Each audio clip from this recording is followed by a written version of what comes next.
So President Trump's fight to uncover widespread voter fraud and win the election is far from over. Scott Hounsell is a polling and data expert at Red State, and he's working on a series of investigative pieces called Excuse Me While I Call BS, exposing shocking voting irregularities in swing states where the president lost, like Wisconsin. Listen to this. In the Democrat stronghold of Milwaukee County, Biden got 4.5% less turnout than Obama did in 2012. But just north in Ozaukee County, Biden got 39% more voter turnout than Obama did in 2012. And Ozaukee went overwhelmingly for Trump in 2016. That's an amazing gain that statisticians find very, very hard to believe, and it could suggest fraud at play. But it doesn't stop there. In 4 additional Wisconsin counties to Ozaukee, Biden beat Obama's 2012 vote tally by 83,000 votes. But he only beat President Trump by 20,000 votes statewide. Now, none of this makes any sense. Hounsell says if you pull out the 5 counties in Wisconsin due to pervasive fraud, Trump would win Wisconsin, hands down. And he's uncovering similar irregularities in Georgia, Pennsylvania, Michigan, Arizona, and Nevada. And lastly, and this is key, Hounsell is not seeing these types of anomalies in any other states, only these states where it mattered most, the swing states. So joining us now to help break all of this down, polling and data expert at Red State, I mentioned him. Behind the research is the man, Scott Hounsell. Also with us, presidential political strategist, Newsmax analyst, and columnist at dickmorris.com. Dick Morris, welcome to you to the program as well. So Scott, I want to start. In the end, with all of this, is this fraud at play? Obviously, because of the irregularities and the number in which the irregularities occurred, it has to be something synthetic. It's not a natural occurrence. It doesn't happen on its own. It doesn't occur outside of some sort of synthetic action. That is ballot harvesting operation, voter fraud, something along those lines. This isn't just simply dislike for Trump. There has to be some sort of operation, synthetic operation that led to this turnout. All right. So, Dick, you've been around presidential campaigns for a long time. You look at these numbers. What do you think when you see them? Well, I think that obviously something is very wrong.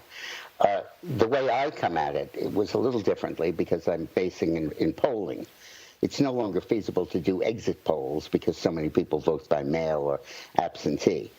But the next best thing is that on the Sunday before the Tuesday election, I did polls with huge sample sizes. Normally it's 500 or 600. Then in these polls it was 2,000. And we polled in Wisconsin and Michigan and Pennsylvania. And our purpose of the poll was to get a feel for what Trump would be able to do on Election Day. And we found that in each of those states he was winning by 3 points. And we had been tracking those states day after day, week after week. And that was a completely logical conclusion. So when Wisconsin, for example, came in with Trump losing by almost a point, we knew that something must be wrong. It was most exaggerated in Michigan, where he lost by 150,000 votes, whereas he would probably have been predicted to have won by 40 or 50,000. So something clearly is amiss, and I do not necessarily believe that it was a retail fraud, vote by vote, count by count. I think it may well have originated in the Dominion software, in the smart tech software that the polling people, the voting people used. Which, as you know, Dick, we've been at the forefront of investigating into Dominion systems and all of the just irregularities with that and the cloaked in secrecy. Scott, I want to ask you on Dick's point. You have the polling. You also have some other data. Out of Pennsylvania, Republicans gained 198,000 registrations of Republicans. Democrats lost registrations, yet they still win Pennsylvania. What are you seeing in that state as you gather this data? Is it similar to what you're seeing in Wisconsin? The data in Pennsylvania matches that which is in Wisconsin. The urban counties, in fact, in Pennsylvania, in Philadelphia County, Biden failed to perform at the level that Clinton did in 2016. So this is not the way that the Democrats are trying to play it as some sort of mandate. they didn't win some of these very urban counties at the margins at which they won them in 2016 and 2012. This was a white suburban counties that carried these states for Biden at levels that you would never have seen previously, or gains that you've never seen previously. Very, very odd. And Dick, I'll give you the last word here real quick. What does the Trump campaign do with this information? How does it make a difference, Dick? Well, first, I just want to say it's important to realize that the data in urban areas that Mr. Hounsell was talking about is because Trump made incredible inroads with the Black and Latino vote that he was not able to do in 2016. What Trump is doing with this is demanding a recount, demanding an investigation of the voting machines.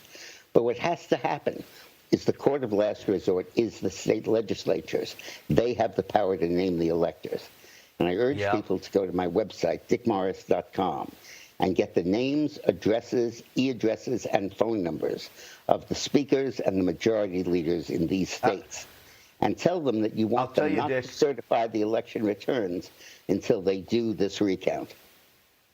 Your website is a great resource for people. And again, it's dickmorris.com. I urge people to go there. And hey, Scott, Red State's doing a fantastic job as well in this reporting. You've been at the forefront of this, and I thank you for that. Both of you, thank you for coming on the program this evening. It is fascinating, fascinating stuff. All right.